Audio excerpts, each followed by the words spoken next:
scientists landed at a ranch at Corona, New Mexico. The rancher turned it over to the Air Force. Rancher W.W. Brazil was the man who discovered the saucer.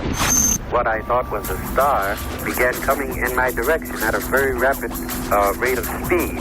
The unidentified object, which some sources thought might be a blimp, moved slowly down the Pacific coast from Santa Monica and disappeared south of Long Beach. I saw a UFO, and it went down the river, turned right at the United Nations, turned left, and then down the river.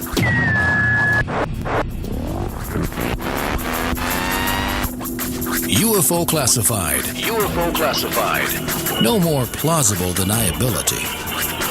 Fact, fiction, or the truth. You decide. And now, the new voice of the high desert, the hostess of UFO Classified, Erica Lukes. And happy Fantopia Friday, my friends. I am so stoked to be here tonight. I can't even tell you, this is going to be a great show. I want to thank all of you for tuning in, all of you from all over the world. Every day I'm getting messages from you. The show is building momentum, and I really appreciate your support. I want to say last week we had an exclusive show, and nobody else is going to have this show. It was such an honor, but I had Fran Ridge from NICAP and my friend Challen Holt, and they talked about MADAR, which is going to revolutionize the way we collect data with regard to UAPs. And it was groundbreaking. I want to thank Irv Brock for reaching out to NICAP and buying 4 caps to support their research. This is so cool. So Irv, thank you very, very much. Next weekend, I am going to be in Laughlin, Nevada, speaking at the Starworks Symposium. So if you are in Nevada, please come. I know my friend Hoska will be there, and I will be posting pictures and updates on UFO Classified Facebook page. It should be a really interesting event. I've got my video camera, and I will be doing interviews with guests there and hopefully getting some good scoops on things. So if you're in the area, please go and see me and say hello. My guest tonight, I am shocked and honored to have him on the show because I've known him. I actually met him very, very briefly at Contact in the Desert. And I just remember thinking, that's Jim Marrs. How cool. I would love to talk to him. And when I look at him on all of his videos and watching his presentations, the thing that sticks out to me, other than he's incredibly bright, but he has such a great demeanor, a very comfortable way of putting people at ease, and a great sense of humor. And I will tell you, I called him a couple minutes before the show started, and this is going to be a good show. I have no doubt about that. So thanks for listening. But I want to tell you a little bit about Jim if you don't know about him. And his bio is insane. It's incredible. So he has his Bachelor of Arts in Journalism from the University of North Texas, and that was back in 1966. He worked for several Texas newspapers, including the Fort Worth Star-Telegram. And then in 1968, he served as a police reporter and general assignments reporter covering stories locally. I bet that was very, very cool. And then he served in the 4th Army Intelligence Unit during the Vietnam War. He became military and aerospace writer for the newspaper and investigative reporter. Since the 80s, Mr. Marrs has been a freelance writer, author, public relations consultant. He does a lot of different TV shows. In 2007, he retired from the University of Texas at Arlington, and he taught a course on the Kennedy assassination, which again is very cool and shows how many different areas he has gone into and really, really researched. Beginning in 1992, Mr. Marrs spent 3 years researching and completing a nonfiction book on top secret government programs involving the psychic phenomenon known as remote viewing. And we are going to talk about this tonight for sure. Within 2 months of that story, of military development of remote viewing, it broke nationally in the Washington Post after the CIA revealed the program, but put their own spin on psychic studies. There's a big shocker for you. In 1997, Mars' in-depth investigation of UFOs, Alien Agenda, was published by HarperCollins Publishers, and Mr. Mars has been a featured speaker at a number of national conferences, including the annual International UFO Congress, the annual Gulf Breeze UFO Conference, super cool, and he also began teaching a course on UFOs at the University of Texas at Arlington in 2000. Like, could you just stop being so cool? Hey, to save time, why don't you just tell them what I haven't done? We could sum that up in maybe 2 words. Speaking of, here's a very serious solution to end war. Okay, in 2 words. You ready? Yes. Stay home. All right. Well, stay Everybody off the stays internet. home, won't be a war, right? And, that's true. Hey, I've started my food storage, so I'm ready to go. I'm a prepper now. There you go. Just stay home, eat your, heat up your MREs or whatever you got.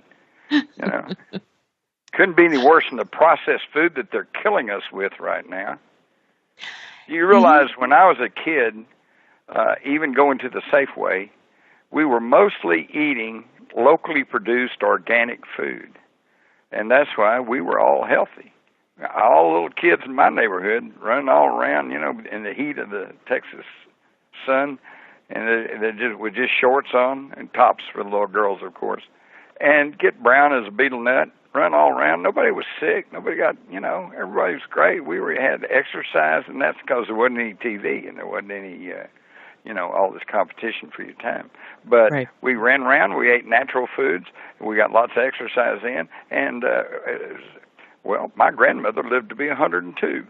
Okay? Wow. And speaking of, earlier you were mentioning activists, get out there and do something.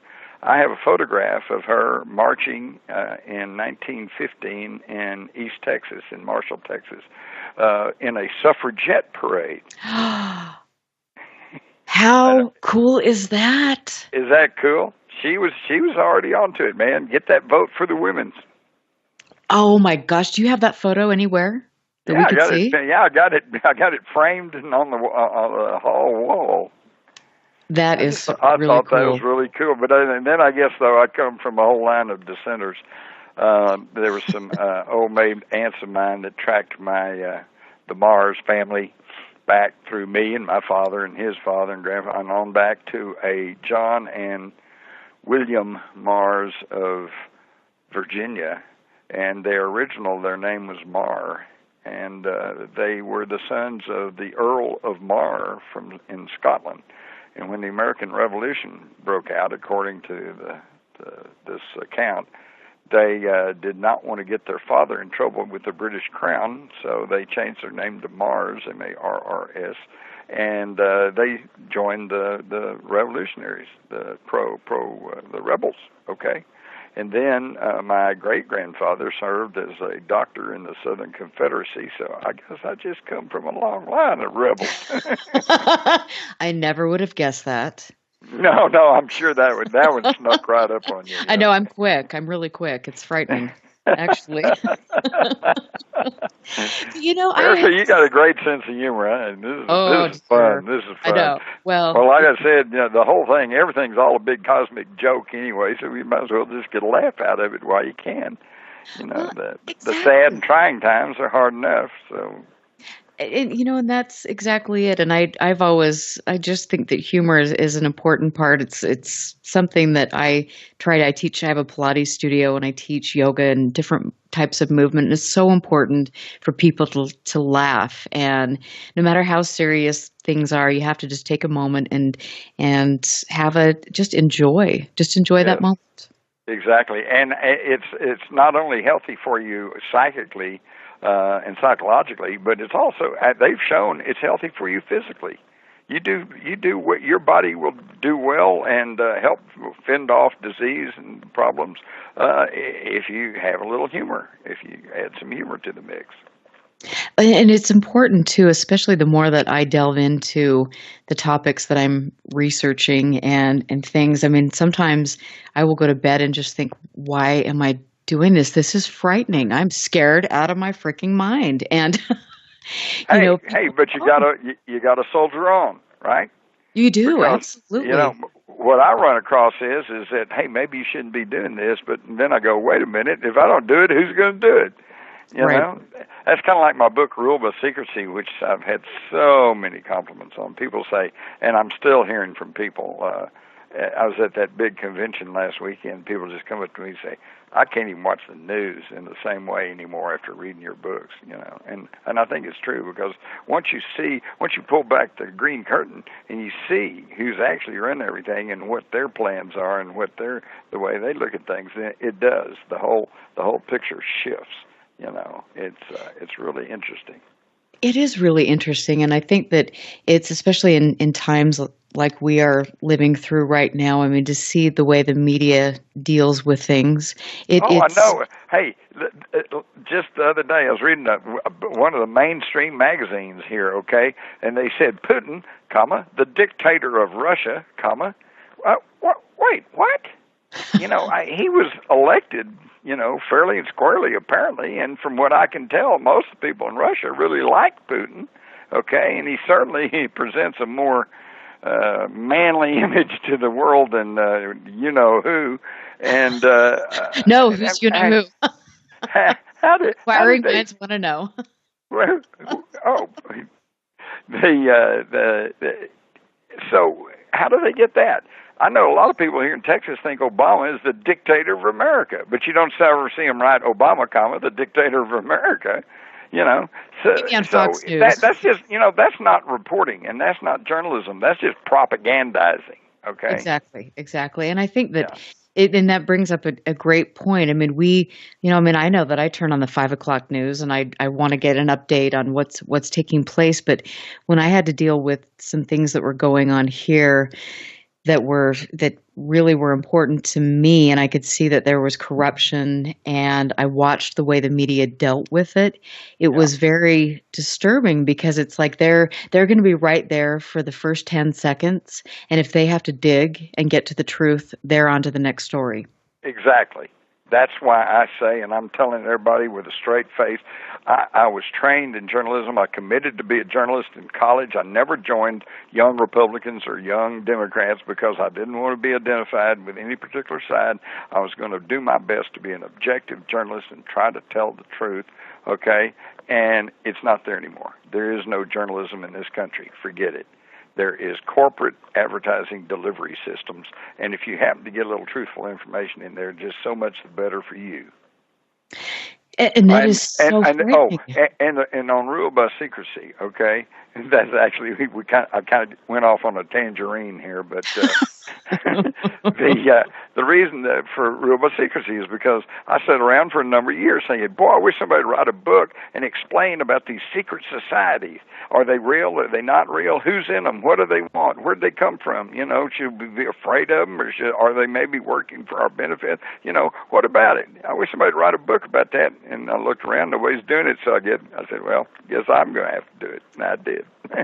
Well, and I mean, you published that, you wrote that in 2001, it was published, and that was, I mean, you were talking about the Freemasons, and they, oh my Lord, I bet the research that you did for that book was intense.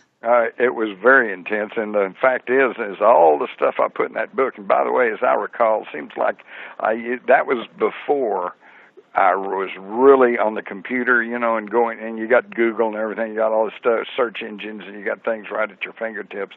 I used over 300 published sources to write that book. And today it would even be more, because now with the internet you can get on and find all kinds of obscure and squirrely things, that But it all adds together, It's all part of the dots, and the dots, if you back away from them, begin to form patterns. You can see what's going on. See, and this is really cool, because you had told me this earlier before the show started about the patterns and how you were researching all these different areas, but then everything kind of fit the pieces of a puzzle were coming together. And for me, that's exactly what I'm doing. I mean, I'm looking over here at stuff, and then I step back and say, wait a minute, this connects to this. And isn't this an interesting connection? Right. And then this connects to that, and that connects to something else, and it's just, actually everything's pretty interconnected. In fact, I'm sure you know exactly what I'm saying, Erica, when I say that at the most basic level, the energy level, it's all one. It's just one huge ball of energy, and I think on the upper end of that energy scale is self-aware, sentient energy. Which then, if you understand that all of us, and when I say us, I mean all peoples, the Earth, humans, non-humans, other planets, other galaxies, I'm talking about everything. It's all a big energy thing with this at the top, sentient, self-aware energy, which pretty well fits the definition of God. Yes, exactly. I mean, that's so beautifully put. Absolutely. Well, for example, I'm sitting here at this wooden desk. Okay, and it feels very hard, and I know if I bang my head on it, it's going to put a lump on my head, and it's going to hurt like heck. But yet, at a philosophical level, we know, and science tells us, that this desk is simply made up of compressed atoms. And atoms, once you look at them, are 98% empty space, with just these little electrons and protons whizzing around inside of them. Okay. So, in other words, I can perfectly well theorize that if I was able to somehow mesh the atoms that make up my body with the atoms that make up this desk, I could probably put my hand through the desk, okay? And we have reports of non-humans doing things like that, going through the wall, going through the door, okay? Right. Mm-hmm. So see, it all matches together. It all puts together. And then when you say, well, what's God got to do with all this? I know I remember interviewing a woman who was a very devout Christian and who talked about being taken aboard a ship and blah, blah, blah, and she kept saying, what about you? Are you from God? Do you know about God? And apparently she may have been making a nuisance of herself because one of these creatures finally turned around and said, hey, our God is your God. Oops, nothing. And I think that pretty well tells the story. I think he was talking about the universal creative force, and I think the lady essentially she would use other terms. She would term the Lord and God and all like that. But basically, what she's talking about is the supreme universal creative force. Yes, exactly. And I think that for me, when I always hear people having this conflict about, if you talk about UFOs or intelligent life that isn't human, that you have to, what does this do to faith and God? And to me, it just makes it all the greater. Absolutely. Myself too. Same deal. It just strengthens your belief in God when you see the incredible synchronicity and the incredible balance to everything, not only on Earth, but in the solar system and in the galaxies. It's just amazing.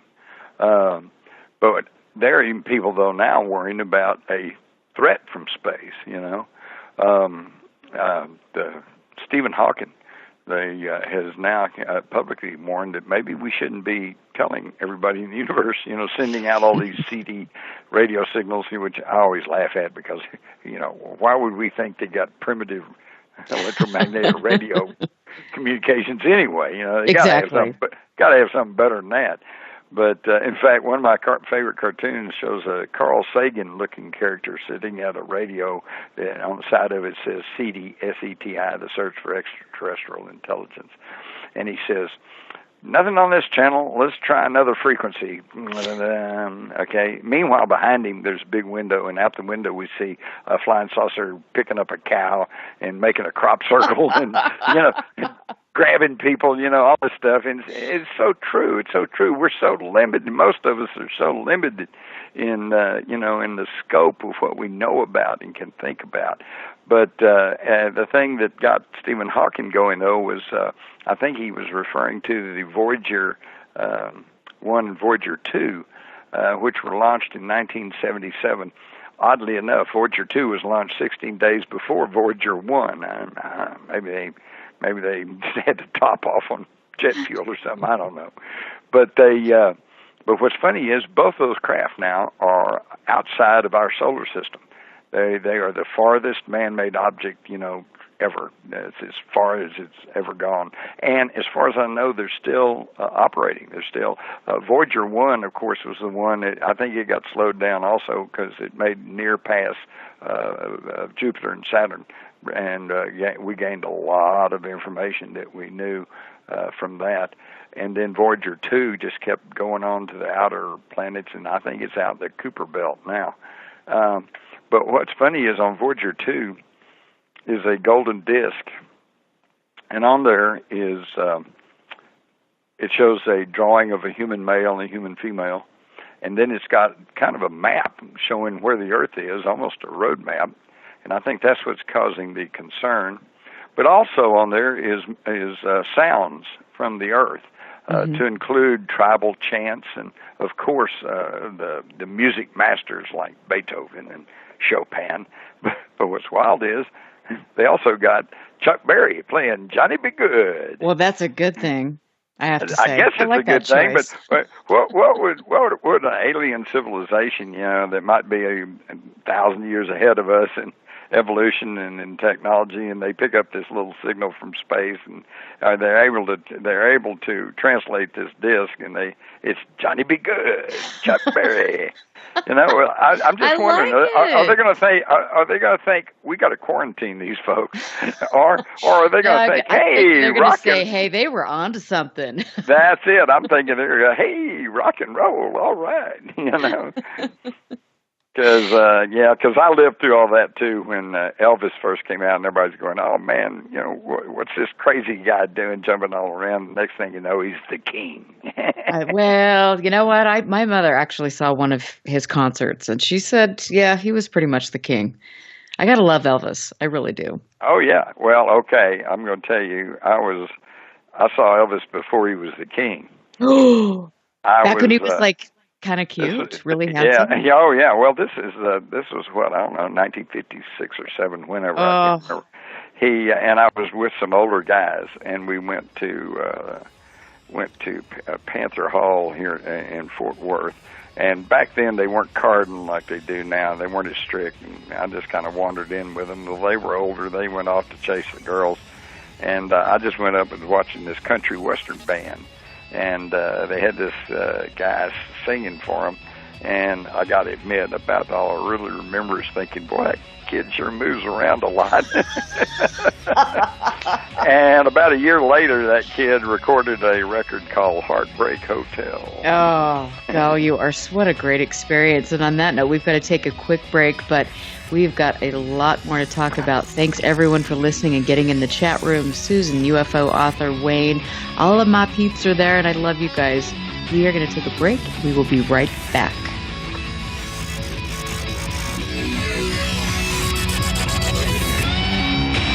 Stand by. This is UFO Classified with Erica Lukes. The phone lines are open now at 702-425-9230. That's 702-425-9230. Worldwide callers use Skype name KCOR Radio. More UFO Classified with Erica Lukes on the KCOR Digital Radio Network. After this. Where'd that shot come from? Alpha 3 to Eagle 1. We've got company. From Tay Publishing, codename Eagle Force, the saga begins. I see them, Alpha 3. All units, stay low and let them come. From the eyes of a special ops officer, Joe Michael Riggy brings to life this amazing story of survival, the unknown and the unexpected. Here they come. Hold your fire. Hold. Now. Codename Eagle Force at TayPublishing.com. Now, broadcasting in digital HD radio. What if maintaining a healthy weight was as simple as drinking a cup of coffee? With Valentis coffee, it's that easy. Harvested from the world's most pristine coffee farms and packed with the purest ingredients on earth, Valentis takes losing weight to a completely new level. At Valentis, we believe everyone deserves a chance to be healthy and fit. It's pure, natural, healthy, and delicious. Click the Valentis Healthiest Coffee banner on the KCOR Digital Radio Network website and take the Weight Loss Guarantee Challenge. Valentis Coffee, simply the world's healthiest coffee. When danger is imminent, will you be prepared? Now many mobile devices can bring you critical information from local sources you trust. With the unique sound and vibration, wireless emergency alerts keep you in the know wherever you are. Learn more at ready.gov/alerts. Brought to you by FEMA and the Ad Council. Monday nights are about to become hauntingly good, as Reverend Sean Whittington possesses the airwaves with Vegas Supernatural. Tune in every Monday at 5 p.m. Pacific, 8 p.m. Eastern for Vegas Supernatural, exclusively on the KCOR Digital Radio Network. There's a war raging between good and evil. The question is, which side are you fighting on? Tune in Monday nights as Reverend Sean Whittington sets the new standard for paranormal radio with some of the most influential personalities in the world today. Vegas Supernatural, hosted by Reverend Sean Whittington, every Monday night at 5 p.m. Pacific, 8 p.m. Eastern, exclusively on the KCOR Digital Radio Network. The one show even the devil doesn't want you to hear. If ever a breed was affectionate to a fault, it's the Golden Retriever. They're people dogs, pure and simple. And the Golden Retriever Rescue of Southern Nevada needs your help. If you would like to volunteer, foster, adopt, or donate, go to the Golden Retriever Rescue of Southern Nevada's website at grrsn.org. That's grrsn.org. Or call 598-GOLD. That's 598-GOLD. You're listening to UFO Classified with Erica Lukes, where the truth isn't hidden beneath the black lines of a Sharpie. That's the craziest thing I've ever heard. To be on with Erica, call 702-425-9230. That's 702-425-9230. Worldwide callers use Skype name KCOR Radio. Radio contact. Share your thoughts on the show on Twitter by using hashtag KCOR. Or head over to the live chats at KCORradio.com. The audience goes nuts. And now, your host of UFO Classified. Are you ready? Erica Lukes. Well, happy Fantopia Friday, everyone. Thanks for tuning in and getting in the chat room. I always appreciate you doing that and being active. If you have any questions, please get into the chat room and ask them in bold or call our number, our hotline, and you can get on. I know I've got somebody calling in later with a great question for my guest this evening, who happens to be an award-winning journalist, and he is listed in Who's Who in the world and Who's Who in America. And I mean, seriously, like I was saying before, really, what haven't you done? What haven't you researched? And do you ever sleep?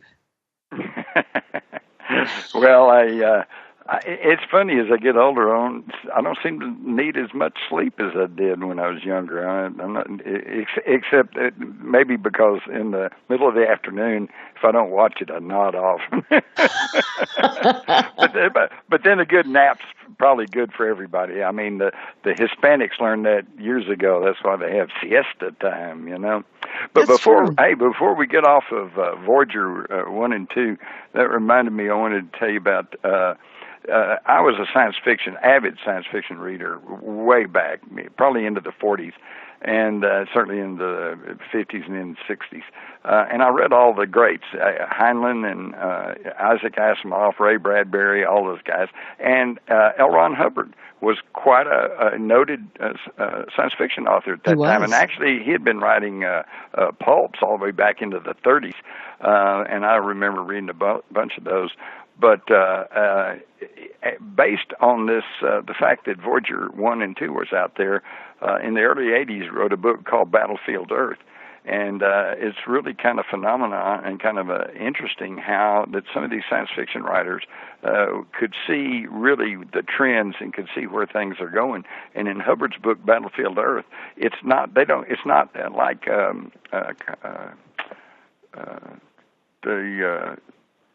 these modern movies where they come in and they swoop in, they blow up the White House, and they blow up the New York and everything, you know. This one, it's just business deal. There is intergalactic bankers, and intergalactic bankers have loaned money to the Intergalactic Mining Corporation so they can come strip mine the Earth, and but then they found that there's these pesky humans here, so they had to go and hire these hairy aliens from the planet Cyclos. I always love that. It's just one letter off from Psychos, and they're coming here to keep the peace and to keep the humans down. And so the subtitle for Battlefield Earth is, a saga from the year 3000. So it's 1,000 years in the future. And most of the humans have forgotten that they're being occupied. So it's a really, really neat story because, number one, it kind of tells what happens when corporations, even intergalactic corporations, get out of control. And we can see that being reflected right now, like, for example, to the resistance of the pipelines through, I think, North Dakota, where they're going through the Indians' sacred land and everything else. There's so many parallels. But the main thing I wanted to mention was that they not only have a new 21st edition of Battlefield Earth out and available now, but they have a attendant audio book of Battlefield Earth, and it's amazing. Erica, it's like more than 47 hours, and casting this book. And you know, most audiobooks on a book, you got some voice actor who sits there and reads the book. Well, this one they got 67. Yeah, yes. That's incredible. Is that amazing? And representing 198 characters, more than 150,000 sound effects, and a full cinematic musical score that was written especially for this. And so I've listened. I got to admit, I hadn't had time to listen to the whole thing. Plus, I read the book years ago. But it's really amazing because it reminds me of when I was a kid.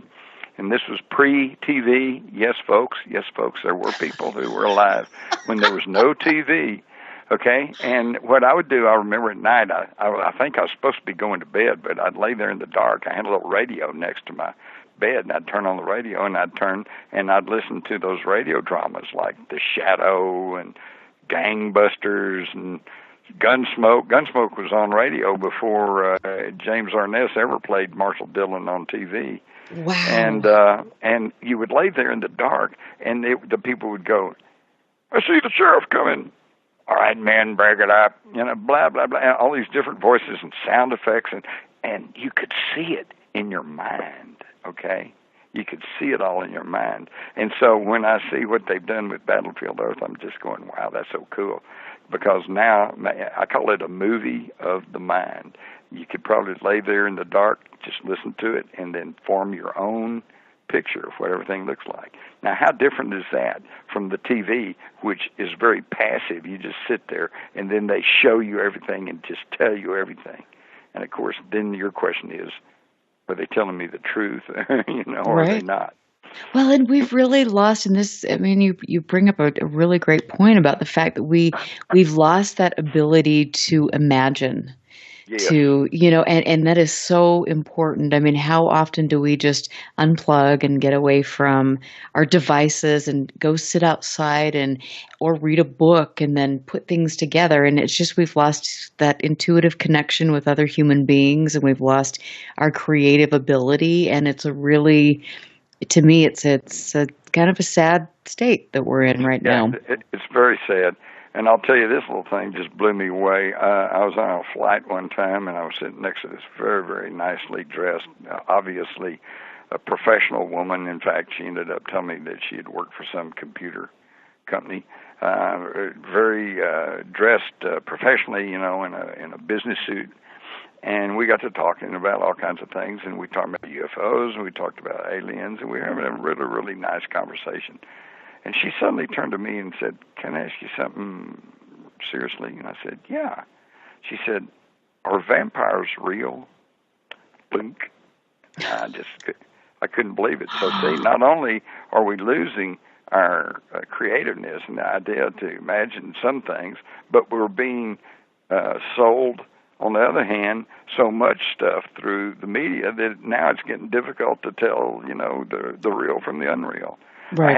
I had to explain to her that, hey, all throughout history there have been people with mental problems and just, all kinds of stuff that have done some horrific things, okay? But if you're talking about a creature that can turn to smoke and go into the door or turn into a bat or turn into a wolf, no.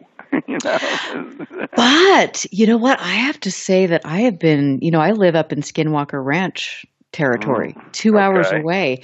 Oh, and there's some strange things. Oh, mother of pearl. I mean, I'm reading 2 books right now on Skinwalker Ranch, and I've just been collecting all of this information on it. And I absolutely believe that skinwalkers exist and that they can shapeshift and have the ability to mess with people's minds. And so who knows? Well, that's true. I'll be the first to admit there's things out there that we, for the most part, most of us are never going to run into. So some of this stuff's really hard to believe. But going back to what we were talking about earlier in the program, we're talking about energy and how that we could probably, if we could figure out how to do it, we could just move our hand right through a solid object. Well, yeah, if you could do that, then obviously you can shapeshift. And you can change forms one to another, Because, see, science even tells us energy can neither be created nor destroyed. Yes. It can only change form, right? Exactly. So I'm not trying to counter any, there's a lot out there, but my only point is that we get conditioned with this programming on TV and radio to the point to where it's just, it gets confusing as to what's real and what's not. No, I absolutely agree. And I think we've lost the ability to connect intuitively. And I really think that that's frightening. I think when you look back at some of the Native American cultures, I mean, they have respect for things, and they understood that there were things out there that they could not explain, that they had reverence for, that they didn't disturb. And I think now we've just become so numbed. I think we're numbed. I think we don't really connect. We don't respect. And so it's just, God, the whole thing is really interesting. Well, I think a lot of that has to do with the internet, okay? And as I try to explain to people, the upside and the downside of the internet, the upside is that everybody and anybody has access to the internet, okay? But the downside is that everybody and anybody has access to the internet, right? And so that creates a real problem because you can't just go on the internet and believe everything you see on there. And by the same token, you can't just go on there and disbelieve everything. You've got to have discernment. Yes. And apparently that's kind of a hard-to-find commodity these days. That's kind of like me. On my website, I say, join me in the search for intelligent life on the planet Earth. And that's a pretty unsuccessful search. Oh, Lord. And, I know it feels that way sometimes. And I think that, oh, God, I'm always an eternal optimist, and I want to believe the best in people. And it's just a matter of giving people good information. And I think once you excite people, it's like, gosh, you say, and I look at the way I've, when I first started digging into the UFO topic and how I had to be careful because of my business and all of these different things, how do I phrase this? How do I get the point across that this is a very serious subject? And it was an interesting process, but once you start doing that and once you can convey things in terms that, you can tell people, hey, get over this. We've got how many documents? 50 years of evidence. Yeah. And 70 years now. Gosh. It's just interesting. And we've got things that, well, you know, I live just down the road from Aurora, Texas. Oh. And you need to look at that one, as I'm sure you have. And here we have a very well documented account of a UFO crash, okay, in 1897, which is 6 years before the Wright brothers flew, which means there was nothing man-made in the air at the time. And before somebody jumps up and says, what about balloons? Well, okay, number one, they had balloons all the way back into the war between the states, but they were just tethered. They'd let them go up, and they have a basket, and they'd sit there and watch troop movements, and then they'd crank them back down. And the only independent heavier-than-air flight of a balloon was also the same year of the Wright brothers. So, sorry, there was nothing man-made in the air at this time in 1897. And then when you start digging, you find out that Aurora, Texas was just the tail end of a string of experiences and sightings that went all the way back into mid-1896. And then tracked upwards towards Seattle, and then eastward towards Chicago, came down through the Midwest, came into Texas in early 1897, and then after the reported crash at Roswell, that was it. No more reports. Isn't that interesting? It is interesting, and I think this goes back to what you were saying. It's just you have to find the patterns. Yeah. And that is something that we completely neglect, especially in the United States, and I think with investigators today, it's we're waiting for that one big case, and we're missing the other pieces of the puzzle. Are you aware of the secret war with UFOs in the early 50s? You know, why don't you fill me in about that? About 1952, in the wake of the epidemic of UFO sightings, both in the U.S. and other nations, culminated with several craft overflying Washington, D.C. You're probably aware of the flyover over Washington. Oh, yes, D.C. that was pivotal. Yeah. Well, after that, the U.S. Air Force issued orders to their fighter jets to if they encountered a UFO, they were to order it to land, and if it failed to do so, they were to shoot it. Okay. So they issued these open fire orders, shoot to kill orders, and then all of a sudden, so the fighter pilots, you know, of course, hey, here's a chance to shoot at something, let's go. So they were all on the lookout. But what happened is that there was a rash of crashes. Perhaps up to 10 fighters were lost in one in particular incident over the Atlantic Ocean. And then between June and July of 1952, 94 fighter jets were lost worldwide, with 51 crewmen confirmed killed. These planes, they just fall into the ground, 2 and 3 at a time sometimes. And according to the New York Times, between the years 1951 and 1956, 192 aircraft vanished or crashed during that time, okay? So then what happened was the Air Force suddenly said, okay, they rescinded these shoot-down orders, you know, and said, if you see a UFO, just report it to your respective commander, or if you're the case of commercial pilots, to report it to your airline. And all of these crashes kind of stopped. Isn't that interesting? Wow. That is interesting. And this is a secret war with UFOs. And this era was pivotal and critical. And I have been really fortunate. I have become friends with Barry Greenwood, who is really important with all of the archives, the historical archives that he is preserving for all of us to use. And he sent me some really great information, archives about the flap over Washington, D.C. and the Battle of L.A. Yeah. Oh, the Battle of L.A. is my favorite, okay? Have you seen the documents from George Marshall where he said they've recovered unconventional aircraft in the hills of San Bernardino and off the coast of Los Angeles? This was just a day or two after the incident in Los Angeles. And, of course, officially nothing happened there, but unofficially they recovered unconventional aircraft. And, in fact, I had the experience one time I was at a book signing, and these two old fellows came up there, and he said, I see where you're writing about the attack on L.A., the great Los Angeles air raid. And I said, yeah. And he said, well, I was there. I said, oh, really? I said, was it just war jitters? And he looked real disgusted and said, hell no. And I said, was there something there they were shooting at? He said, oh, yeah, there was. He said, this one thing was huge, and it just floated over the city, at about, I said, could you estimate what the speed was? And he said, I wasn't going more than about 20 miles an hour. Well, 20 miles an hour, wait a minute. If you got a heavier than aircraft, I don't care if you're jet, propeller, or whatever, you got to be going airspeed, 80 to 90 miles an hour, for the lightest craft, just to stay off the ground.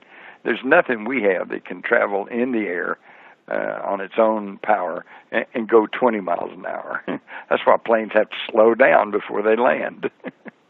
And when we have sightings like this, I mean, mass sightings, and you have documents that prove that the military was actively involved in engaging these objects. I mean, why do you think people don't take this seriously? I don't get it. Because they don't want to, okay? In fact, I finally figured out something over the years of investigation and study. Let's say there's three people, and they all have an encounter with this UFO that comes down, hovers right in front of them, and then shoots off, okay? One of them, probably the youngest, the kid, he would say, yeah, there was a flying saucer. I think it was this, and it was about this big, and it had portholes here, because he's got no preconditioning. He's got no baggage in his personality and in his lifestyle. And he's young, and he just tells the truth. He tells what he saw. Okay, the middle guy is pretty smart, but he's got a college education. He knows better. He's been told and conditioned there's no such thing. So he says, yeah, there was something there. I don't know. It's kind of vague. It's I don't know exactly how big it was. Maybe about this big, but there was something, but I'm not sure what it was. Third guy is an older guy, and he's been conditioned his whole life that there's no such thing. He goes to church every Sunday. He knows there's nothing here, but because that's what the church tells him. That's not necessarily what the Bible tells him, but that's what the church tells him. Okay, and he's the one who would say, well, I didn't see anything. And if you'll think about it, you've probably read accounts where you had more than one person. One says, yeah, there was this, and the other says, well, I didn't see anything, or I don't know. It was just kind of a flash or something. It all has to do with our individual perceptions and our own particular experiences and our conditioning, okay? Let's say you, me, and Tina are walking in the woods, and a little green creature comes rushing across our path and runs off. And Tina says, whoa, I just saw an alien. And Erica says, no, I saw a demon. And old Jim would say, no, that was a leprechaun. Of course. Of course. The reality is there. It's our perceptions that shape what we think we see. Plus the fact that they can probably shift reality, And that is so interesting. I had Philip Mantle on a couple of weeks ago, and we were talking about that and the different cultures. And whatever this is that's interacting with us, I think many of us believe that it's been interacting with us since the beginning of recorded history, but it just, with every culture, it just takes on a new way that we deal with it or process it or I don't know. It's just the whole thing is such a trip. Yeah. There's also a thing called cultural tracking, which is kind of an interesting concept, which is this basically says that they are able to mask themselves as more familiar objects so that whatever portion of the human population happens to see them, realizes maybe this is something strange, but they're not freaked out about it because it looks like something that they can relate to. And we see that in Ezekiel, who calls it a flying wheel, and we see the Egyptians talking about their flying boats, and we see the Romans talking about shields flying through the air. And then, of course, it gets up into the model era, and then in the late 1800s, at about the time of Aurora, people were seeing these these aircraft, these craft, and they were silver, big shape. They kind of looked like a balloon. They really did. So that's, and in fact, they called them the Flying Jenny and the Flying Boat, just whatever they could relate to. And they called it the airship, and they got an airship. And, of course, that could have been drawn from H.G. Wells that wrote about airships and balloons and flying things. And then, of course, you get in the modern area, and all of a sudden you got a little circular disc. And then all of a sudden now today, it seems to be predominantly triangular-shaped craft. Well, look at our latest fighters and latest bombers. They're triangular shaped, so they're cultural tracking. They kind of appear to us in a manner that we know that's something not right, but it's familiar enough that we don't freak out. And that, in and of itself, is quite disturbing. Well, that shows they're keeping up with us. They know what's going on here probably better than we do. And, this, I could ask you so many questions, and I know we've got to take a break pretty quick, but before we go to the break, I mean, do you think that they're benevolent, or should we be gravely concerned? Yes. All of the above? I tell you what. I'll discuss that after the break. But basically, the whole thing's this: you and I look up and we see an airliner going over. It's full of people. We know that. Are they good or are they bad? Yeah, exactly. Yeah, could be all of the above. Could be none of the above. We don't know. We just don't know, and we're probably not going to know until we can get out of this quarantine of planet Earth and actually join with our intergalactic neighbors. But, if we have trouble today over skin color and religion, I mean to the point of killing each other down here, right? What are we going to do when we get into space and run into these bug-like creatures or little grays or the things that, that's kind of, we automatically triggers fight or flight, so I don't know. I think they put a quarantine on us and they said, listen, you can keep all your hatred and your wars and your atomic weapons, just keep them to yourself. We're not going to allow you to bring that out into space. No, I know, that's great. We're going to talk about that a little bit more when we come back, but we're going to take a break. This is UFO Classified. I'm here with Jim Mars, and we will be back in a moment.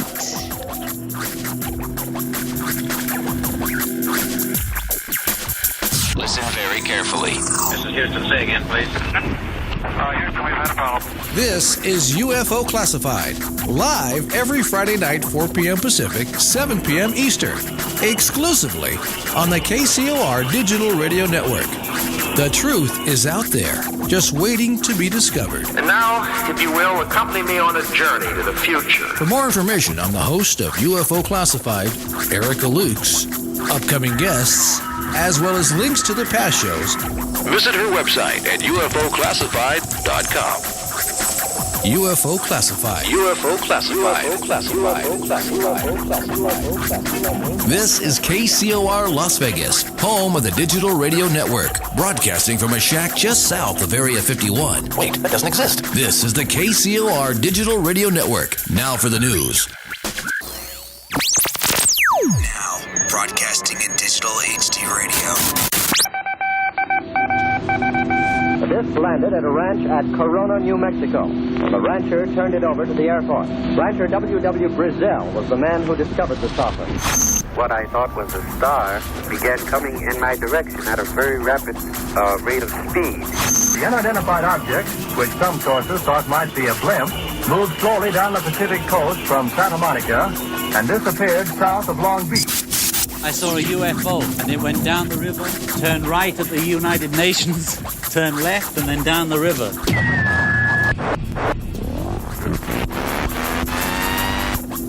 UFO Classified. UFO Classified. No more plausible deniability. Fact, fiction, or the truth. You decide. And now, the new voice of the high desert, the hostess of UFO Classified, Erica Lukes.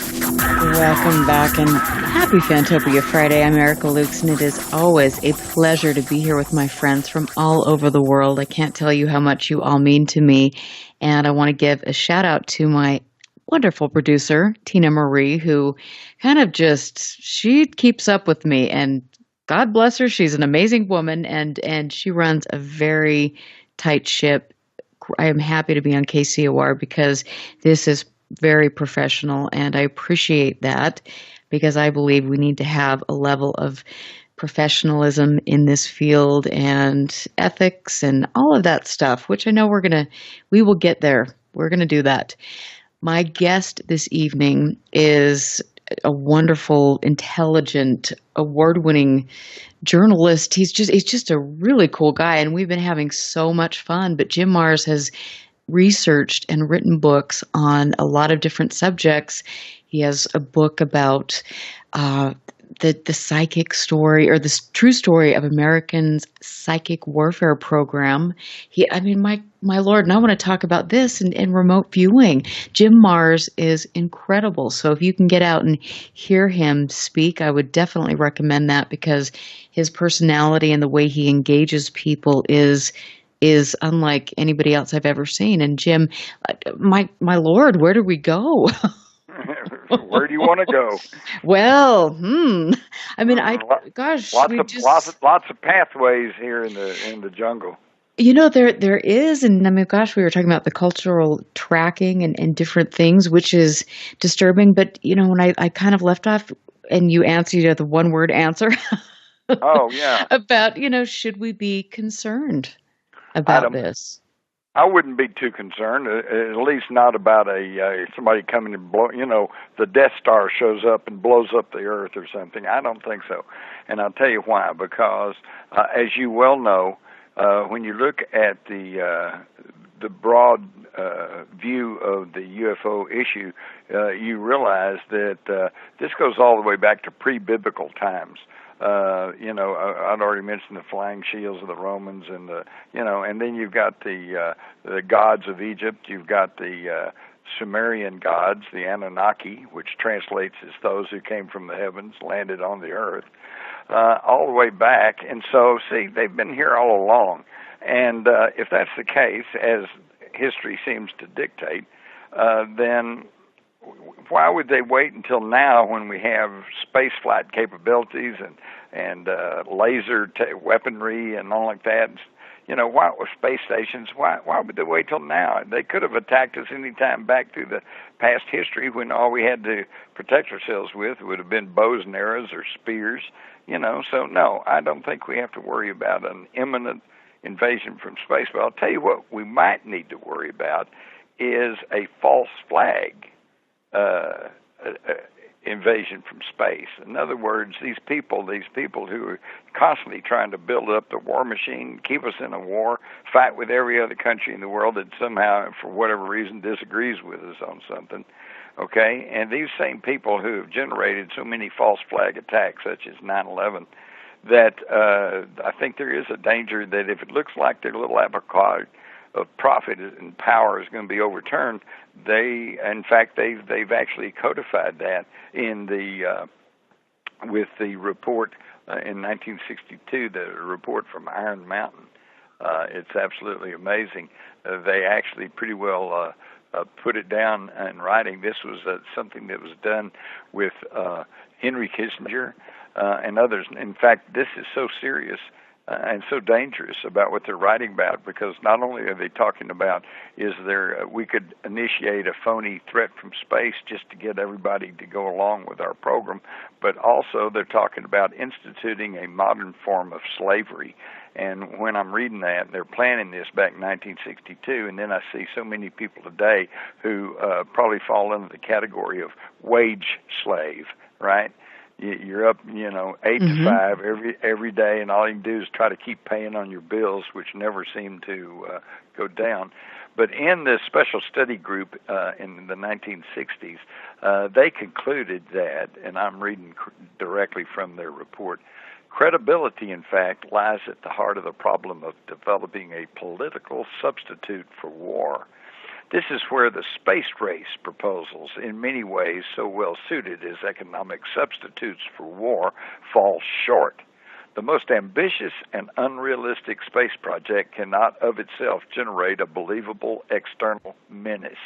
It has been hotly argued that such a menace would offer the last best hope of peace, etc., by uniting mankind against the danger of destruction by creatures from other planets or from outer space. Experiments have been proposed to test the credibility of an out-of-our-world invasion threat. It is possible that a few of the more difficult to explain flying saucer incidents of recent years were, in fact, early experiments of this kind. So they're saying that the UFOs and the flying saucers that were the big deal at that time might be government test craft, okay, that they are secretly making. Of course, I don't think anybody believes that anymore because now there's just too many, too varied, and too detailed that we know. Some of them might be government experiments, but not all of them. Right. Oh yeah. I mean, and that's just another way of, I don't know what, turning the other way. It's easier to believe that it's a government craft than to believe that to really take in the gravity of the situation. Right. Well, you might recall that in 1987, President Ronald Reagan, before the United Nations General Assembly, said, quote, "In our obsession with antagonisms of the moment, we often forget how much unites all the members of humanity. Perhaps we need some outside universal threat to make us recognize this common bond. I occasionally think how quickly our differences worldwide would vanish if we were facing an alien threat from outside this world." You know, so sure. That's the thing. I'm not worried about an alien invasion. I'm worried about some of our leadership, giving us a false flag, and we think that we're sitting here trying to fight off the aliens when, in the words of the great philosopher Pogo, when we have found the enemy and he is us. Yes, and that is so true. And I think that we are really living in a time that tests all of us. I mean, I will tell you that I really am concerned with the state of the nation, the state of the world, and everything. Right. And wow. Well, and to me, it seems so simple. Okay? I think I touched this off air. The secret to ending war, 2 words: stay home. Everybody stays home, there wouldn't be a war, okay? And so, well, okay, but what about our problems? Okay, it's real simple. We simply agree to disagree, but we can do it without being disagreeable, right? Right. I think you and I could probably sit down and have a nice meal and a cold drink, and we could probably hash out just about any problem you care to think about. Yes. For example, well, first let me compare real controversies with phony controversies. First, phony controversy, that there's controversy over the Kennedy assassination. No, there's really not. It just appears to be a controversy because of the big, huge gap between people who have chosen to believe the government. Oswald did it all by himself. Yeah, I'm going to believe whatever they tell me. And the people who've actually studied the case and who realized that, no, he didn't do it, and there was a huge conspiracy, and it goes to the top of the political structure in this country, okay? Now, that's a phony controversy.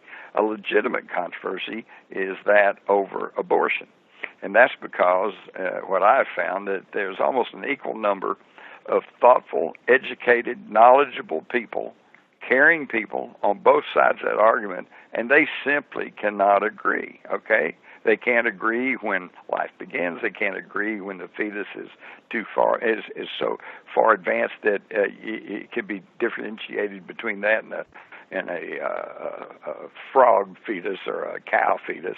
You know, early on they all look alike. They're all just the same, and we routinely cut cancers and other things out of our system, and nobody thinks a thing about it. But they just can't agree. So what do you do? In a free country, no one should be required to have an abortion. No one should be required not to have an abortion. We all just agree to disagree, but we don't have to do it disagreeably. And the people who think that people become real people even long before they cut the umbilical cord. They, in a free society, they're free to write books against abortion. They're free to talk against abortion. They're free to put up billboards against abortion. But in a free country, there should never be a law that prevents somebody from doing something unless you can prove, and everyone agrees. Like, I think one of the laws I think everyone would agree to is murder. If you murder somebody, yeah, you're in trouble, and the state should take steps. But other than that, the state, should stay out of it in a free society. It should be up, again, in the case of abortion, it should be up to the woman, her family, God, and her preacher and her doctor. They should be the one to decide, not the state. Well, and that's the whole thing. The whole system is so. We need a lot of reform. We need a lot of help in every aspect. I mean, education. You've got everything, and the bottom line is, if people aren't willing to actively engage, we're never going to make change. And this has to be a grassroots. Get your hands dirty. Get in there and make a difference, and quit your complaining when it comes to the big elections. Because if you're not willing to do the work every other day of the week, then you're not willing to make a change, and you don't have the right to complain. Absolutely. You got it right. That's it, for sure. That's it. But before you can get to that activist part, you've got to have what I call education with a small e. Okay, and that doesn't mean you have to read every book. Doesn't mean that. What that means, though, is that you have to open your eyes. You have to look around. You have to look at alternative sources of information. You have to look at alternative stations or channels that you might want to watch on TV. You need to try to soak up both sides, and then stop and use your own intuition and your own deductive reasoning. In other words, think for yourself. Too many people, their thinking, their attitude, their opinions are not theirs. They're shaped by TV. They see it on TV, or they read it in a magazine, or they read it in a newspaper, and they go, yeah, that's it. I think that's right. Well, you don't know that's right. Okay. No, you absolutely don't. And I've got to say, I've got a couple questions in the chat room, and then Shalon is on the phone with a question for you. But one of the questions that Susan asked is do you think the upcoming election is rigged? No, I don't think it's rigged. I know it's rigged. All you got to go back to is vote scam that was written years ago, and then you get into the dieball computers who they keep changing the name, but it's all the same thing. And then there are some, both in print and in broadcast and on YouTube, you can find some videos of people who have clearly shown that on a national level they can manipulate decimal points and change the whole course of the election. That is at the very bottom, that like hacking and changing things within computer codes, which is kind of beyond my realm, and I can't tell you how. I just know it's being done because people who know more than I do say, yeah, it can be done. It is being done. Yes, and that's not even talking about just plain old vote fraud. Okay, about letting illegal citizens vote. Okay, that's fraud. About busing people all across town just so you can clog them into a voting place, and with the idea that, and you pay them and they vote a certain way. That's voter fraud. Dead people registered on the voter rolls. That's happened from Texas all the way back as far as anybody can remember, and it's still going on. And not only here in Texas, but all over the country. They're showing that. And then you got the polls and the media, who obviously are in the pocket of the Clintons. And now the most classic example of this vote fraud is on voting day, starting about midday, they'll start coming out with their exit polls, and the major media going, oh, it looks like Hillary's pulling ahead. She's 4 points ahead. She's 6 points ahead. And whether that's true or not, we don't know. We'll probably never know, but what that does is everybody in the later time zones, they're hearing on the mass media, oh, well, she's ahead, so they go, well, I don't want to vote for a loser, so they'll swing votes towards her. Now, if that's not bad enough, then the votes come in, and the popular votes may be for Trump, okay? And yet, when they get to the Electoral College, which is actually to try to mean that we couldn't be whipped around by minorities, and yet the way it's turned out, that's exactly what it's doing, is that the Democrats can go in there and intimidate, threaten, bribe, cajole, whatever they have to do. If they can pull enough Electoral College votes, then they're going to go, well, it was real close. The popular vote went to Trump, but Hillary gets it. Kind of like they did in 2000 when they stopped voting in Florida, which would have put Al Gore in the presidency, and the Supreme Court, who is vast majority under the sway of the international corporate elite, they put George W. Bush in office. So, this is nothing new, and regardless of which way it goes, it might even could go the way of Trump by some voter fraud. But from what I can see, the voter fraud tends mostly to be in the Hillary camp. Just like what kills me, and see people who watch the mass media, all they've heard is stories that there's violence at the Trump rallies. Oh man, because they're right wingers and they're for the Second Amendment and they're hotheads and they're bigots and blah blah blah. Whoa, wait a minute. Let's have a reality check here. Thanks to some good journalism, we now know from the mouths of Hillary Clinton operatives that it was they behind all the violence at the Trump rallies.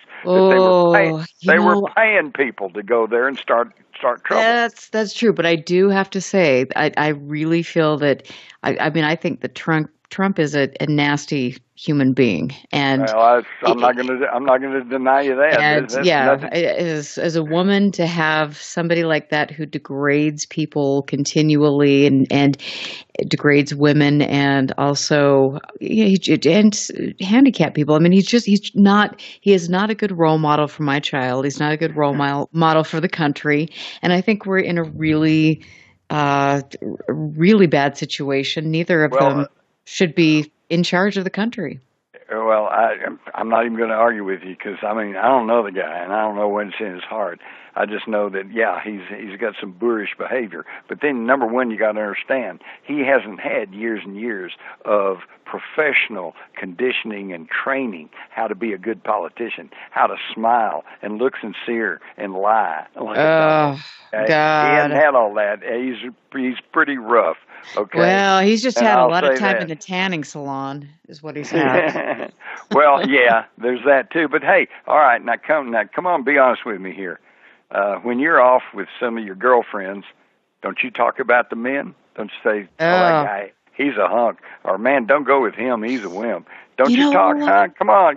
Absolutely. I think everybody does the quote-unquote locker room talk, but I think when you have women coming out saying that he was pushing them against the wall. You've got his own ex-wife who was saying that he basically abused her and raped her. I mean, those are serious allegations, and I think given the way he talks about people publicly, they should be taken seriously. And so I agree with you wholeheartedly. But wait a minute, you said it yourself. These are allegations.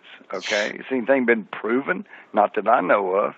And the thing is, and yet it has been proven. Bill Clinton was charged hundreds of thousands of dollars for rape. Okay, we on one hand we got a known quantity, on another one we just got a rough somebody who there's allegations against. Right. Neither one. There's a pattern. I think you and I agree. Neither one of them are ideal candidates. No, they're not. We're going to start our own commune somewhere. There you go. Not here. Well, I once read in the Old Testament that they were naming off a bunch of the tribes and a bunch of the groups and cults they had then, and one of them was the Jimites. So I'm thinking about reorganizing the Jimites.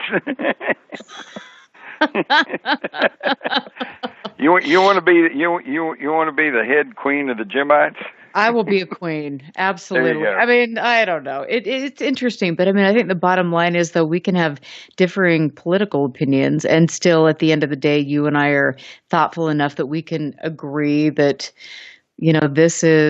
we're in a predicament, and there's some very serious issues on both sides of the on both sides of things. That's true. But to illustrate this, and now you're illustrating exactly what I tried to say. You and I can have different opinions on all this, and yet we don't have to be disagreeable with each other and call names and blah, blah, blah. Well, if I saw you in public, I might have to take you down. I'd arm wrestle you. You'd be in trouble. No, you better watch yourself there, because I was the leg wrestling champion of my platoon in the U.S. Army. Oh, dear. I'd have you flipped over in half second. Okay, never mind then. I was just joking. I was tough talk behind but wait a minute. That's when I was in my 20s and in shape. Okay, good. I probably couldn't even get my leg up now, much less pull you over. No. But, that's the whole thing. We could just agree to disagree, and it's possible. But I'll tell you, all right, tell me, am I liberal or am I conservative? I believe everyone should have the right to own a gun so you can protect your marijuana crop. Now, does that make me a liberal or a conservative? What, you like that one? That was a good one. That was a really, really good one. But it's also true. There's a lot of dichotomies going around, No, there are. I mean, that's the thing. I mean, you can make really good, solid arguments on both sides of the coin. And I think that it all, you have to go back to, what has a person been through in their life? Why are they here? And why do they believe what they believe? And I think sometimes we get so caught up in stuff, we don't take a minute to step back and look at the path that somebody has been on that has gotten them where they are, to their belief. That's true. And look at the biggest picture possible.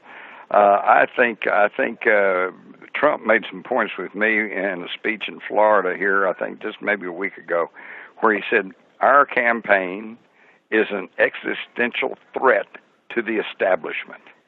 And I think that's exactly right. And I think that it's time that we shake up the establishment, because obviously over the past 20, 30 years, or since the coup of 1962, it hadn't been doing the people any good. That's true, but something that I heard today from somebody who's a very, very reliable source, we've got 1 minute to break, so I'm just going to say this really quickly, is that Donald Trump said to somebody that wanted to have him run as VP that he didn't want to really do this, and basically his contract with NBC got canceled, and he was going to show them, so he thought he'd run for president. So that's the only reason he's doing this. Well, let's talk about that. Let's talk about that when we get back. There's some interesting stuff. Yeah. Yeah, no, this is really interesting. And then we're going to get back to the UFO topic. I know this, but I'm having a good time. This is Erica Lukes with Jim Mars. We will be right back. Stand by. This is UFO Classified with Erica Lukes. Erica Lukes. The phone lines are open now at 702-425-9230. That's 702-425-9230. Worldwide callers use Skype name KCOR Radio. More UFO Classified. UFO Classified. With Erica Lukes on the KCOR Digital Radio Network. After this. Gee, it's so quiet. Too quiet. Terribly quiet. Awfully quiet. Do you have an hour to kill? Well, crank up those EVPs, spirit boxes, and walk the haunted halls of the unknown with UK's very own paranormal investigator, David Cook. You guys ready for this? The Ghostly Hour, live Sunday, 2 p.m. Pacific, 5 p.m. Eastern. And now you're mine. Come hear first-hand accounts of some of the most famous ghost sightings, photos, and videos from around the world. Skeptics, believers, and spirits both good and bad. Welcome to the Ghostly Hour, hosted by David Cook. Live every Sunday, 2 p.m. Pacific, 5 p.m. Eastern. Exclusively on the KCOR Digital Radio Network. 3 guys, no ties. Starting crap. Well, it takes like 21 hours to fly from LA to London. That's a long flight, man. How long? Excuse me? 21 hours. Are you high right now? Yeah, that's what it says. No way, because it's 4 hours, 5 hours from LA to New York. It's 6 hours. 5.5 hours from this coast to the other coast. And then you got jumped a pond. Yeah, which is like 21 hours. You're over there. 20. Are you? Three Guys, No Ties, Wednesday night, 7 to 9 p.m. Pacific, right here on the KCOR Digital Radio Network. Alien Deceptions, a suspenseful sci-fi romance thriller by Tina Marie, featuring the tantalizing Erica Jones and the mysterious Russell Hamilton. An out-of-this-world book of fiction based on years of document facts and files the government does not want you to know about. At least, not yet. Alien Deceptions by Tina Marie. Available now at Amazon.com or get a signed copy at TinaMarieEntertainment.com. Get your copy now. Friday night, 9 p.m. Pacific. Jump onto the Celestial Highway and travel at the speed of light. Into hyperspace. Hyperspace. Hosted by Solaris Blue Raven. She navigates you through the cosmic tides of mysticism into the world of covert technology, UFOs, mystical sciences, and the world of unforeseen forces. You get to really sort of enjoy a bizarre ride. Listen live, Friday night, 9 p.m. Pacific. For Hyperspace. The one show that blows the whistle off our government black ops projects. Hyperspace. Hosted by Solaris Blue Raven. Exclusively on the KCOR Digital Radio Network. Want to take a ride?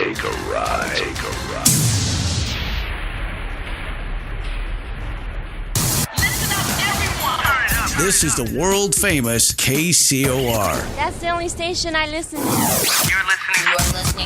You're listening to UFO Classified with Erica Lukes, where the truth isn't hidden beneath the black lines of a Sharpie. That's the craziest thing I've ever heard. To be on with Erica, call 702-425-9230. That's 702-425-9230. Worldwide callers use Skype name KCOR Radio. Radio contact. Share your thoughts on the show on Twitter by using hashtag KCOR. Or head over to the live chats at KCORradio.com. The audience goes nuts. And now, your host of UFO Classified. Are you ready? Erica Lukes. Welcome back and happy Fantopia Friday. You know, it's going to be a great night here on KCOR, so stick around for some wonderful programming. I am here having a wonderful discussion with Jim Marrs, and we are talking about politics, about UFOs, all sorts of things, and it's fascinating. I'm having a great time tonight, as I knew I would. You can go check out his website at jimmarrs.com.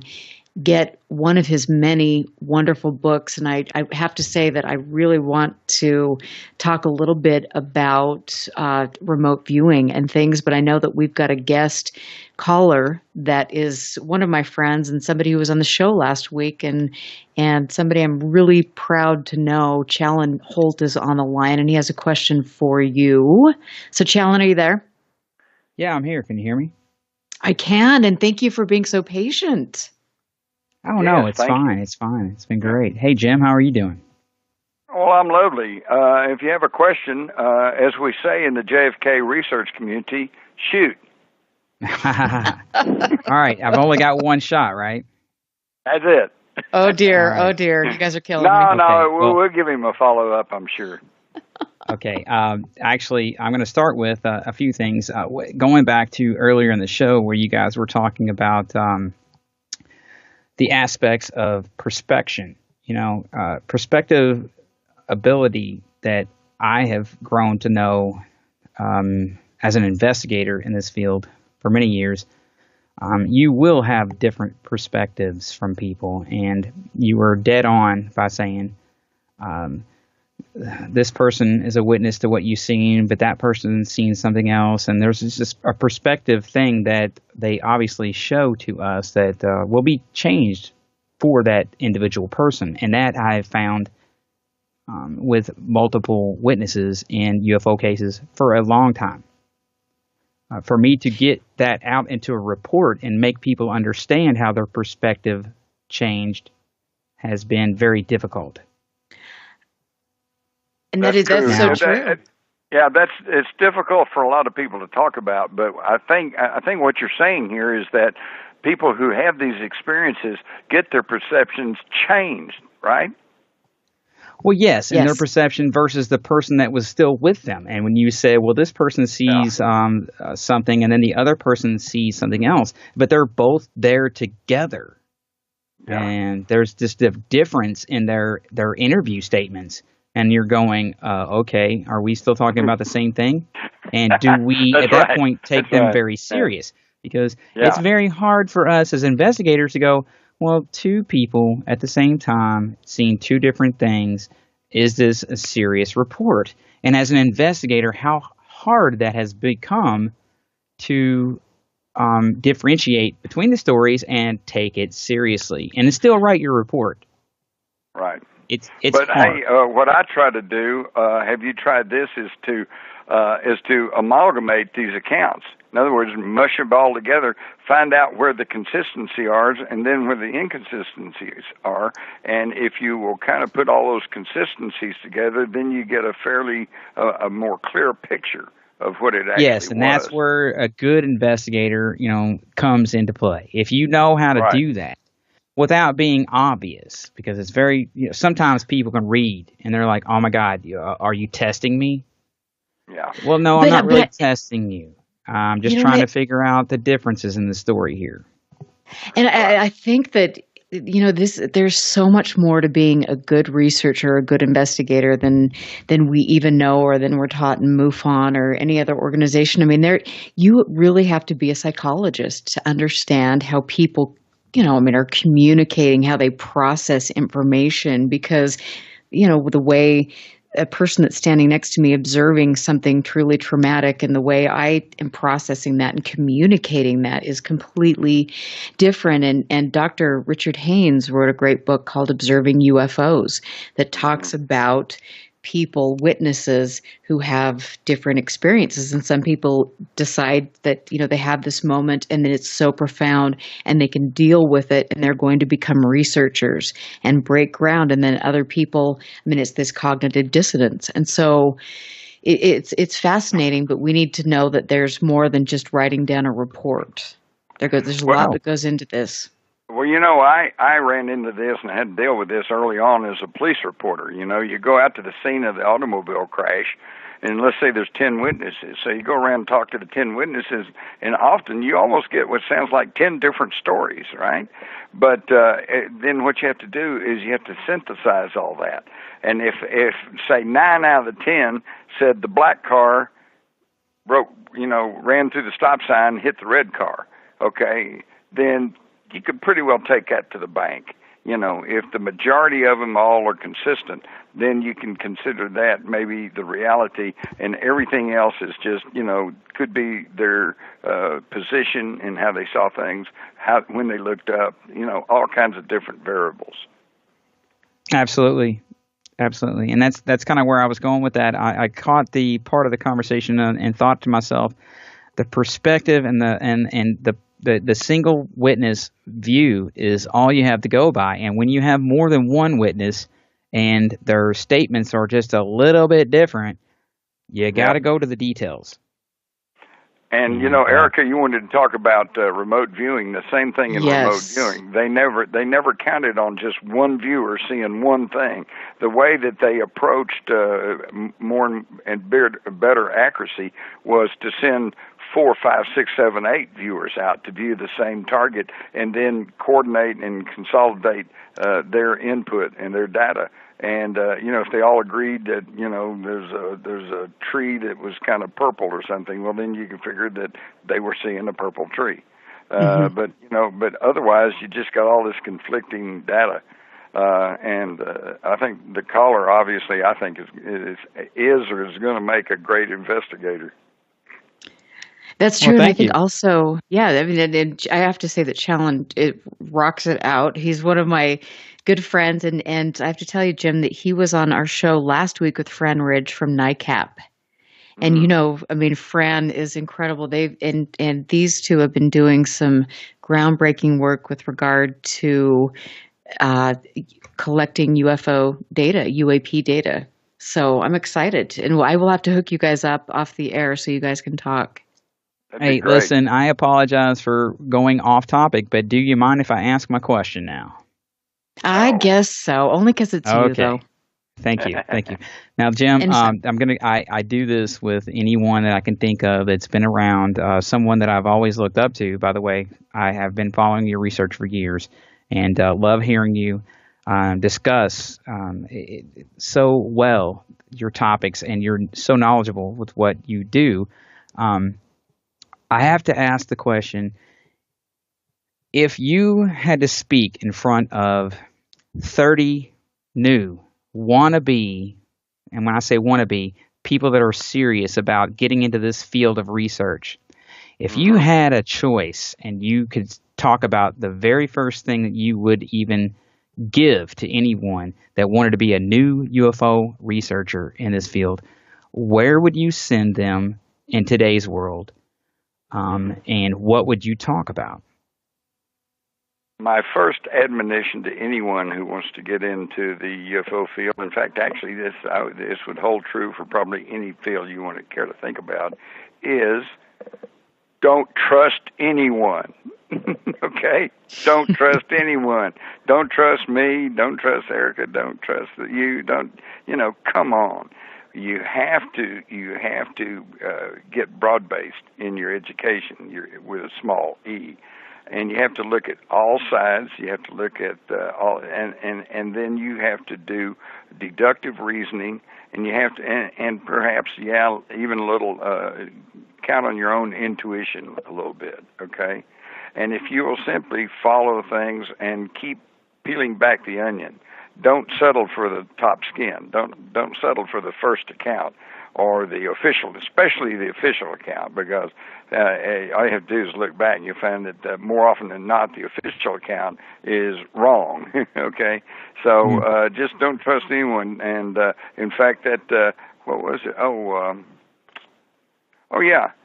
My Kennedy assassination book, Crossfire, the plot to kill Kennedy. The first sentence says, "Don't trust this book."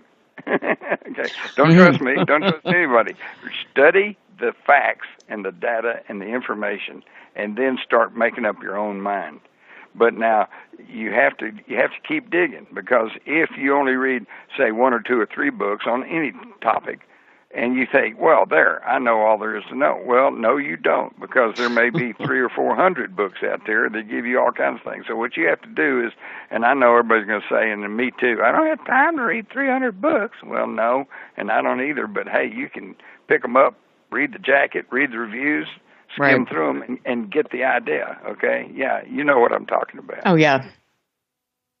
And that's the thing, we're lazy. This is the thing, we are lazy. And I said this before when we were kind of talking about this, but my gosh, there are people that have kind of come to the forefront of this field, and other people want to believe, and they are looking for good information, and so they're trusting these researchers or whatever, and they're buying into some of the stuff that they're saying that isn't necessarily truthful. And that's such a dangerous thing. And I think you make a brilliant point. We have to be critical. We have to question people. We can't assume that because somebody is top of the heap in the field of ufology that they're giving correct or good information. That's right. That's exactly right. And that's unfortunate. I don't know, and it's tough on the individual. It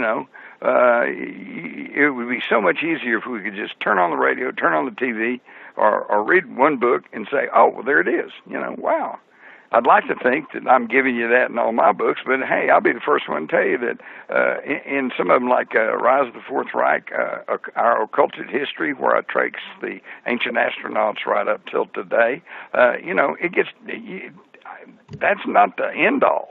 There's a lot of material I couldn't put in there, a lot of material I'm probably not even aware of. So never think that you've hit a point to where you absolutely know it, because that's when you're going to get arrogant, and that's when your work's going to fall. It's going to decline. Absolutely, and I think too that if you find a really quality researcher, they will be the first person to stand up there and say, "I don't know. I don't know anything about this. And here's my research. And if you want to have a thoughtful and intelligent discussion and respectful discussion and show me your information, that's great. And, when you have to worry is when you've got somebody that is up there and it's all about them and they're not willing to listen to reason. And Erica, Erica, that really bothers me too, because I want to tell you something. I like to consider myself a person with an open mind, and I've said for years in public talks, I may have even written about it at one point or another, hey, don't believe me. Look at what I'm giving you. Look at the information. Then go check it out for yourself. And at that point, it's not a question, do you believe me? The question is, oh, now I know it, because they've read the same sources I have. See? And that would be the easiest way to do the whole thing, is just do your own work and trust in yourself, And that's exactly it. And I really appreciate the fact that you have that character, that you can say that, and that's important. And we need to empower people to feel that way. Well, the companion to that is, I've always said, look, I check and I double check, and sometimes I triple check my information. But if you find something that I've said or written that is wrong, I'm the first person who wants to hear about it, because I am not so egotistical that I can't change my mind and my opinion. In fact, I have, and I will say, I made a mistake. This is not exactly right. This is what it is. And I can do that, fortunately, and interestingly, I've never had to do that much in my whole career, because as a newsman, I was taught to check and double-check your facts. In fact, and that's what you have to go with, particularly if you're putting out something to the public. Like if I tell you something, Erica, then it's something you can go check, and then you find out that's not true, then I got a big problem, because now I'm losing credibility. So I never put down anything or try to state something as a fact unless I know it's a fact. Wow.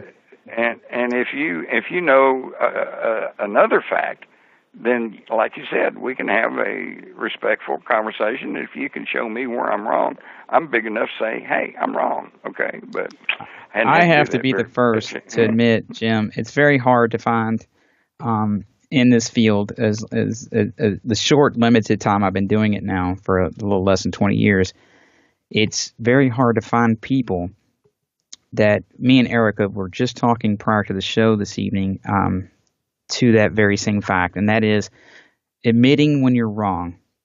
I did make a mistake, or I didn't do the research in time, but you've proven something to me, and going out there and admitting, hey man, I was wrong, and it's okay to the world. Please accept my apology.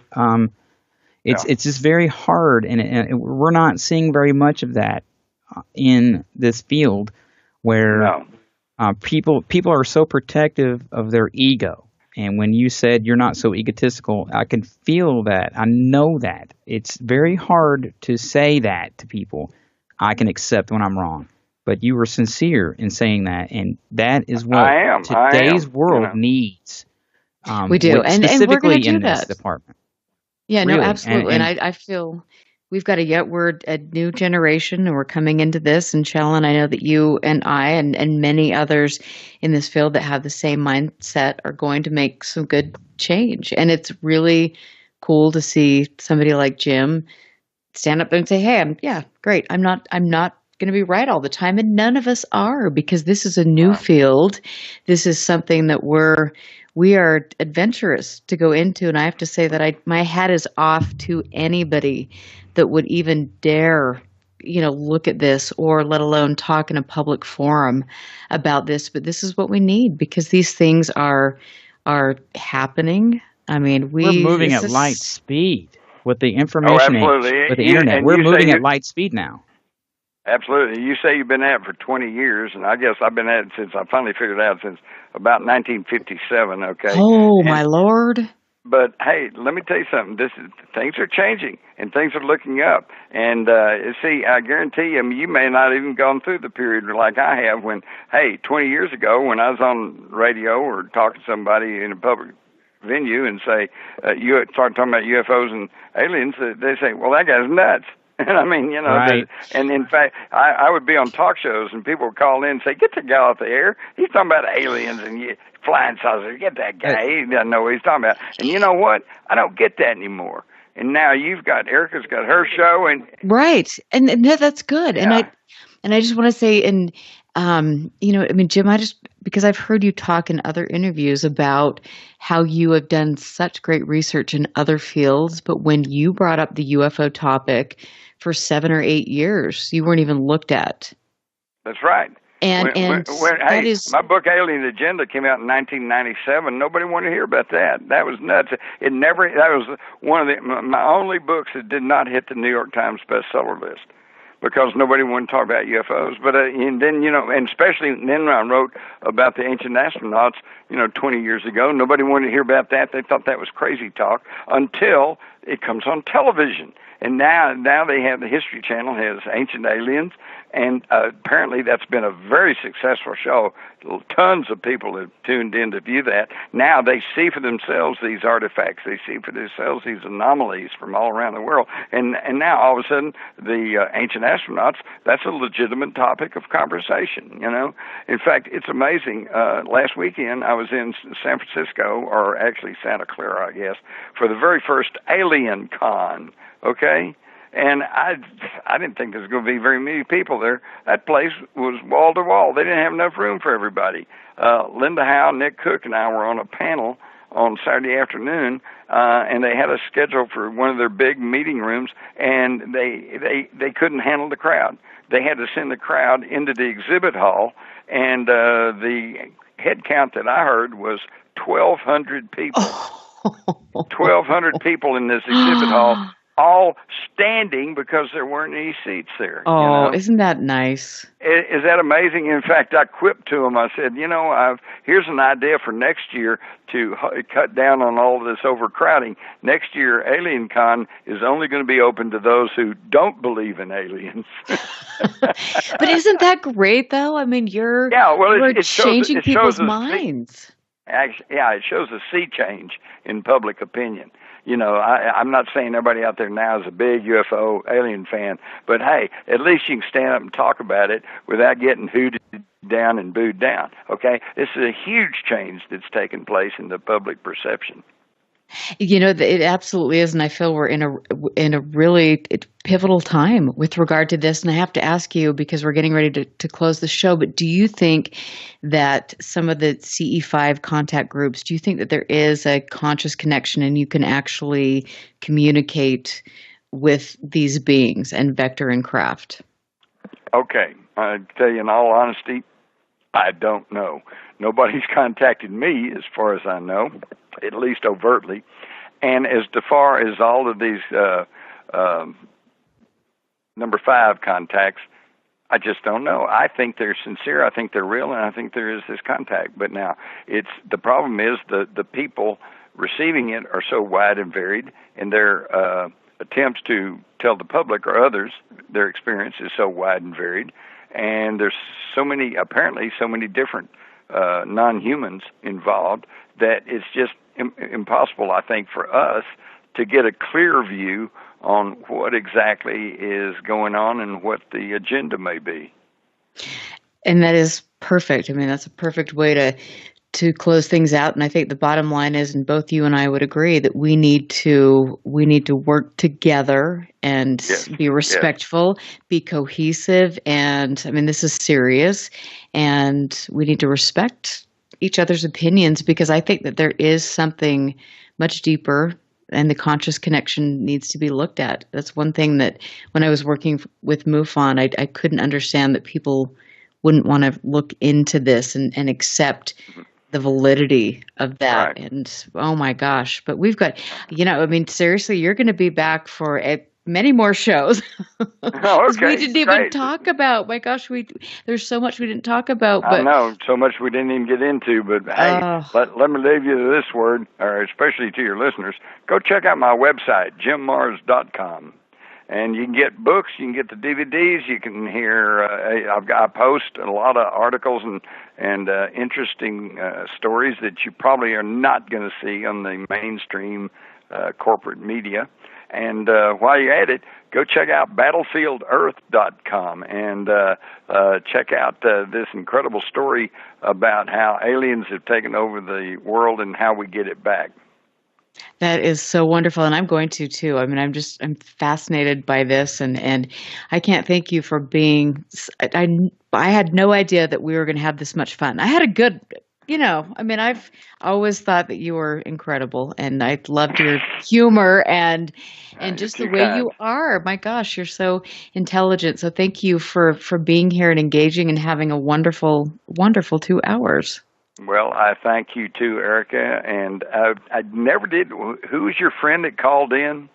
His name is Challen Holt, and he used to be with MUFON. Wait, I'm still missing it. Challen? Challen, yep, Challon, Holt. Challen, okay. Yes. And Challen, to you, good luck to you. You obviously have the makings of a really great investigator, and I mean that not in the future sense, but in the sense that you've probably already been doing that for some time. And I'll tell you something, I'm just an old reporter. I report on what's going on, what I learn. You're one of those in the trenches. You're doing the hard work, and I want to tell you my hat's off to you. And my hat's off to you, too, Erica, for being on the air and being able to get on there and talk about difficult and sometimes controversial subjects, and with aplomb and professionalism. Well, thank you so much. This has been, it's delightful, and I think that we can all really make a great change, and I know that, and we have to. We've got no choice, but thank you so much for being here, and I want to just say that after my show, we've got the UK Underground and then restricted airspace. Next week, I'm going to be here with Robert Powell and Dr. Richard Haynes from NARCAP, and I will be in Laughlin, Nevada, so check it out. Go to Starworks, and I will catch you next week.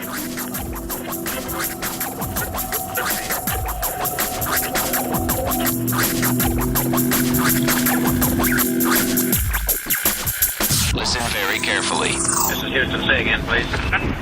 Houston, we've had a problem. This is UFO Classified, live every Friday night, 4 p.m. Pacific, 7 p.m. Eastern, exclusively on the KCOR Digital Radio Network. The truth is out there, just waiting to be discovered. And now, if you will, accompany me on a journey to the future. For more information on the host of UFO Classified, Erica Lukes, upcoming guests, as well as links to the past shows, visit her website at UFOClassified.com. UFO Classified. UFO Classified. This is KCOR Las Vegas, home of the Digital Radio Network.